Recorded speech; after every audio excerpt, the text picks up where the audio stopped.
Hello, my dear students. Welcome to Gnan Manjari Vidyapeeth Mahua. I am Shivang Goswami. Once again, welcomes all of you to our digital classroom of Standard 12, and our subject is statistics. So, in this lecture, we are going to discuss about some text illustration of Spearman's rank method. Okay, so we find a correlation coefficient between two variables with the help of Spearman's method.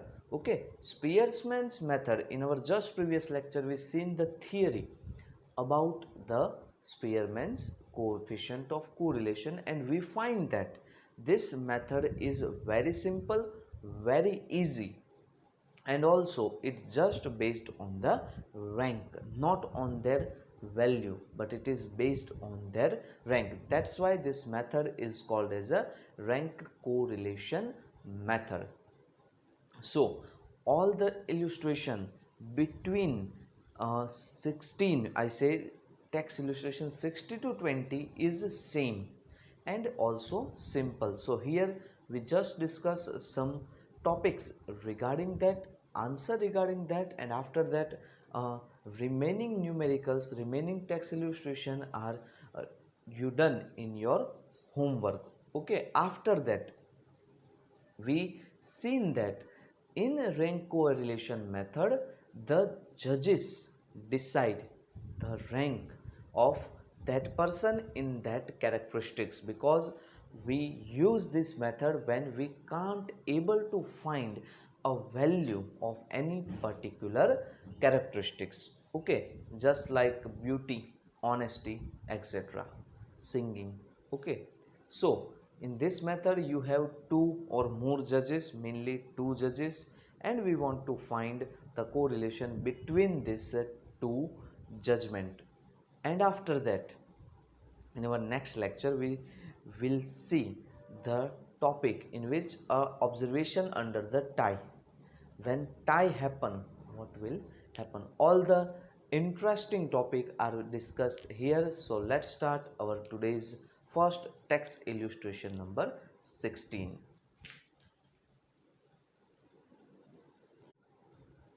So text illustration number 16. તો in this text illustration number 16 એમણે આપણને બે judgement આપેલા છે. કોઈ એક company છે, એ કંપનીના બે મેનેજર છે. એ જે લોકો છે જ્યાં કામ કરે છે, પર્સન અંડર ધ ઓક્યુપેશન, ત્યાંના લોકો જે છે એમનું શું કરશે, એમને રેન્ક આપે છે. એ ડેટા તમને આપેલો છે, એના પરથી તમને પૂછ્યું છે Spearman's coefficient of correlation, or we can say that Spearman's rank correlation coefficient find કરવાનો છે. મેઇનલી વેલ્યુ ઓફ આર આપણે મેળવવાની છે.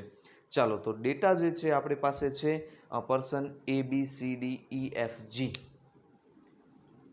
આટલા વ્યક્તિ છે A B C D E F and G. Okay, હવે બંને મેનેજરે તેમને રેન્ક આપેલા છે, એટલે કે rank by manager 1 and rank by manager 2. એટલે અહીંયા આપણે લખીએ મેનેજર 1 એન્ડ મેનેજર 2. બંને જે છે આને રેન્ક આપે છે અલગ અલગ પર્સન્સને, અને એના પરથી આપણે વેલ્યુ ઓફ આર ફાઇન્ડ કરવાની છે. સૌથી પહેલા આપણને પર્સન એ માટે મેનેજર 1 એ આપેલી રેન્ક છે 6 અને મેનેજર 2 rank આપે છે એમને 7. So rank given by manager 1 is 6 and rank given by manager 2 is 7. For B, that is the 7 and 6. For C, the rank is 5 and 5. For D, the rank given by managers are 4 and 2. એટલે કે manager 1 જે છે એમણે D ને 4th rank પર રાખ્યો છે, પરંતુ મેનેજર 2 એ ડી ને ક્યાં રાખ્યો છે, સેકન્ડ રેન્ક પર રાખ્યો છે. આવો એનો મતલબ છે સિમ્પલી. સિમિલરલી ઈ માટે જો જોઈએ તો 3 એન્ડ 4,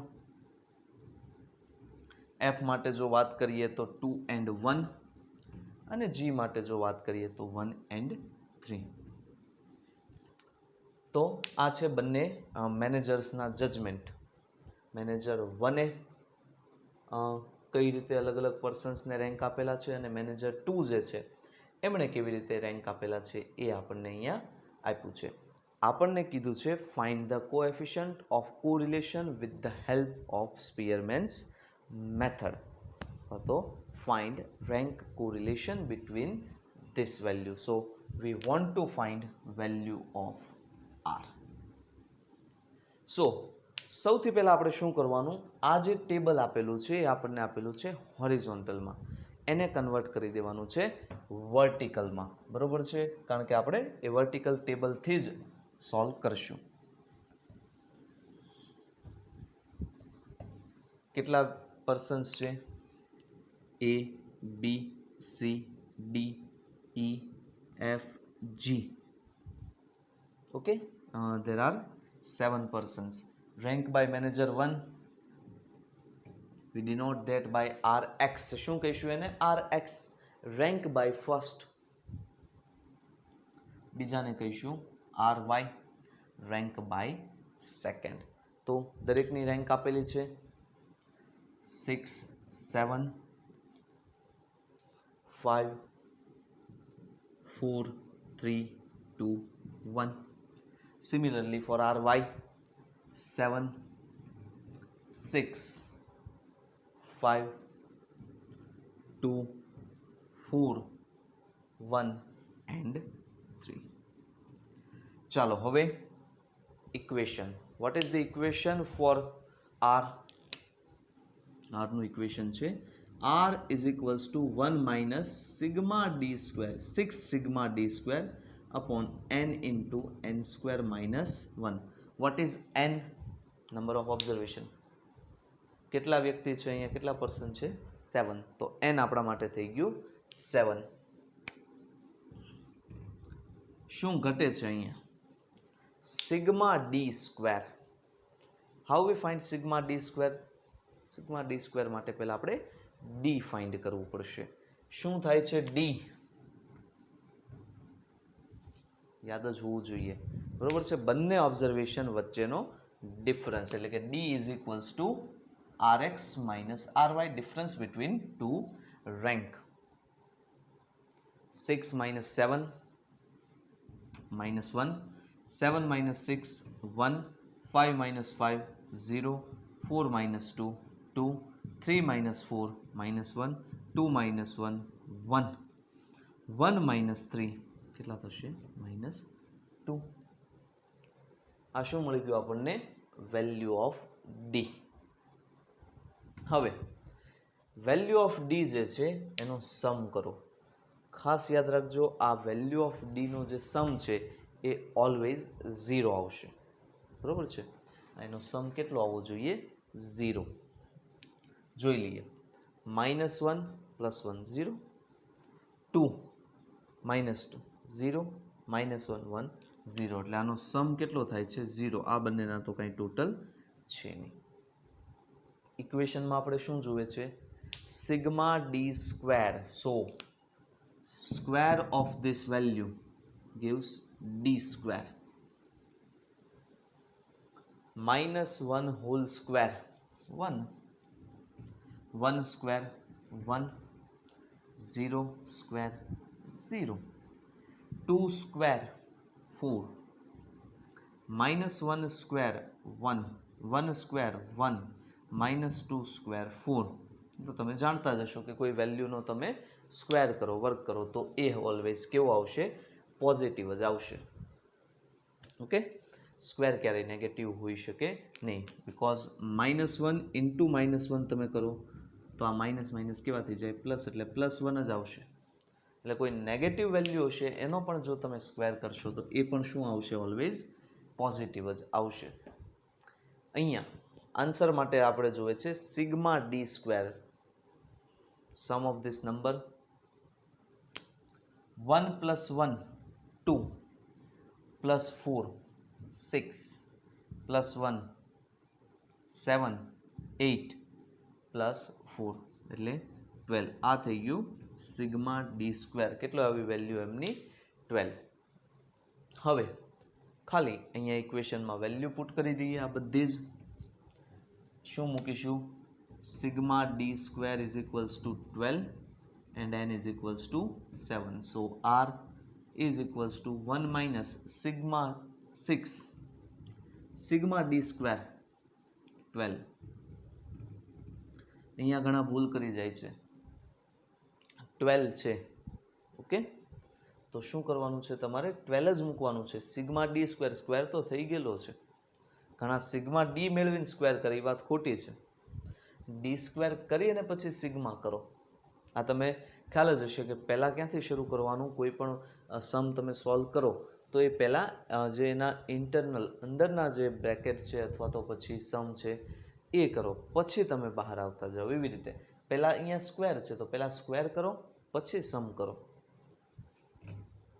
ચાલો, n7 n square 7 square 49 minus 1 1 minus 12 into 6 72 7 into 49 minus 1 48 1 minus 72 48 into 7 8 into 7 56 6 7 into 4 28 and 6 346.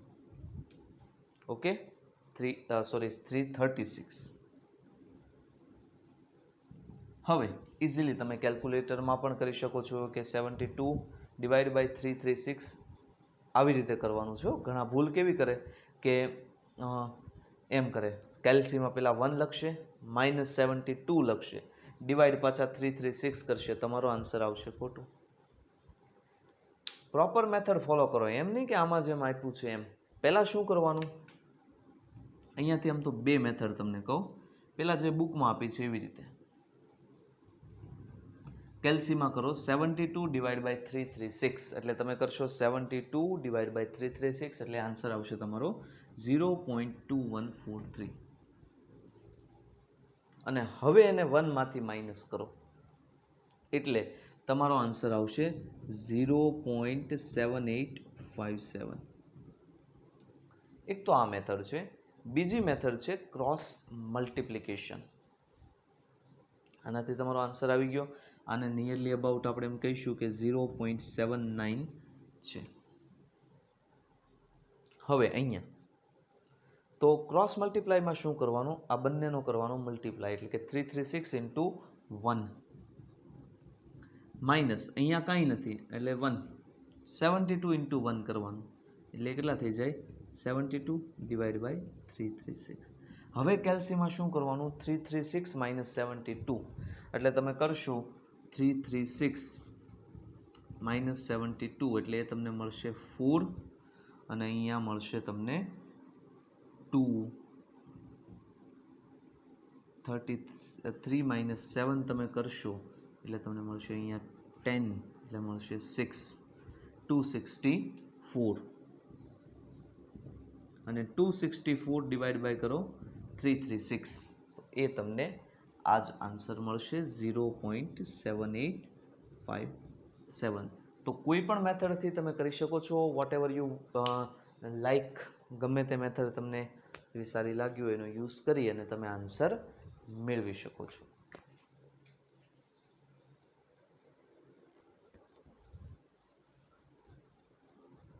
તો આપણે જોયું કે ટેક્સ્ટ ઇલ્યુસ્ટ્રેશન નંબર 16 જે છે એમાં સિમ્પલી આન્સર આટલો આવે છે. એનો મતલબ આપણને ખ્યાલ આવી જાય કે કોરિલેશન જે છે એ એના વચ્ચે વધારે છે. બરોબર છે? Value of correlation is more. અને કેવું છે? પોઝિટિવ છે, કારણ કે અહીંયા પ્લસ આવ્યું. હવે શું કરવાનું? હવે આ ન્યુમેરિકલ તમે સોલ્વ કરી લીધો, આમાં કોઈ પણ જાતના વેરિએશન છે જ નહીં. એ તમે ટેક્સ્ટ ઇલ્યુસ્ટ્રેશન નંબર 16, 17, 18 કે 90 કોઈ પણ જાતની ક્યાંય પણ એમાં ફેરફાર છે જ નહીં. આ જ મેથડ ફોલો કરો, બધા જ ક્વેશ્ચન તમારા સોલ્વ થશે. ખાલી ટેક્સ્ટ ઇલ્યુસ્ટ્રેશન નંબર 20 જે છે એના અંદર થોડુંક વેરિએશન છે, એમાં પણ કાંઈ છે નહીં વેરિએશન જેવું, પણ આપણે એવું કહી શકીએ કે એમાં વેરિએશન છે. તો એક ખાલી એ જોઈ લઈએ, બાકી આપણી આ મેથડ આજે પૂરી થઈ જશે. કારણ કે દરેક ટેક્સ્ટ ઇલ્યુસ્ટ્રેશન અહીંયા દરેક દાખલા ગણાવવાની કોઈ જરૂર છે નહીં, કારણ કે એ તો આપણે ઇઝીલી સોલ્વ કરી જ શકીએ છીએ. ચાલો, તો એમાં આપણને સ્ટુડન્ટ આપેલા છે અને એના માર્ક આપેલા છે. સ્ટુડન્ટને આપણે એમ કહીએ 20, 1, 2, 3, 4, 5, 6 આ સ્ટુડન્ટના રોલ નંબર છે. 7 and 8 હવે એના માર્ક છે કોઈ સબ્જેક્ટની અંદર, ફોર એક્ઝામ્પલ સ્ટેટમાં, અને બીજા આપેલા છે એકાઉન્ટમાં. તો સ્ટેટમાં જે માર્ક છે એને આપણે કહીશું એક્સ અને એકાઉન્ટના માર્કને આપણે કહીશું વાય. અહીંયા તમને રેન્ક નથી આપી, અહીંયા તમને આપેલા છે એના માર્ક્સ.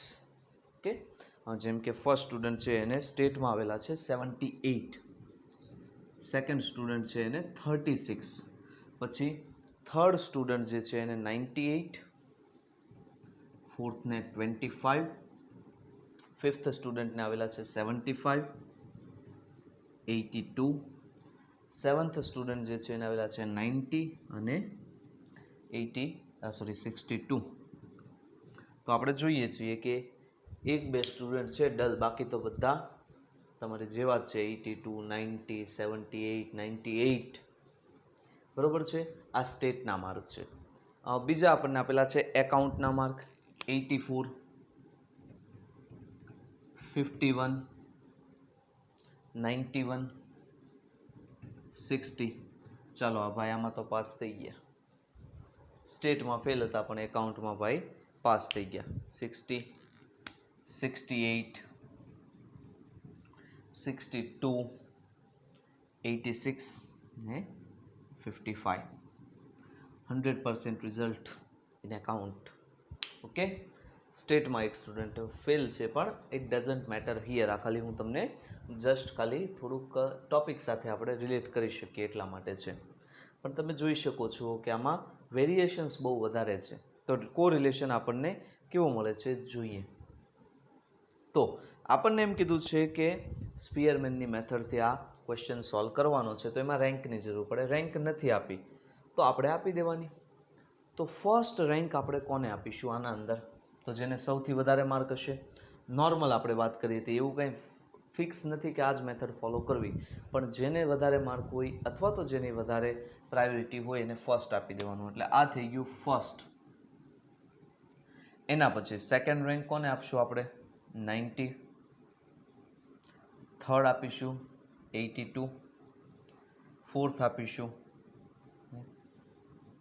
5th, 6th, 7th અને 8th. આ છે આપણા RX. રેન્ક આવી ગઈ બધાની. સિમિલરલી અહીંયા ફર્સ્ટ રેન્ક કોને આપીશું? 91. સેકન્ડ રેન્ક આપીશું આપણે 86. Third, fourth, 5th, 6th, 7th and 8. આ છે આપણી પાસે RY. બસ આટલું જ વેરિએશન હતું. હવે તો તમારી પાસે RX અને RY છે. મેળવી લો D, RX માઇનસ RY, કરો એનો સ્ક્વેર, D સ્ક્વેર કરો સમ, સિગ્મા D સ્ક્વેર વેલ્યુ મૂકો ઇક્વેશનમાં, તમને મળશે આન્સર. ઓકે, તો આ જે છે એ હતી આપણી સ્પીયરમેન્સ મેથડના ફર્સ્ટ થોડાક ન્યુમેરિકલ. આઈ હોપ કે ટોપિક જે છે તમને ક્લિયર થયો હશે. લેક્ચરમાં જે કાંઈ પણ અહીંયાથી આપવામાં આવ્યું છે એ તમને સમજાણું હશે. I hope that this is the end of our lecture. If you have any query regarding our study, you may inquire on my mobile number which you have, and also you inquire on my mail ID. Both the way you can solve your problem. This is the end of our lecture. Thanks for watching. Jai Hind.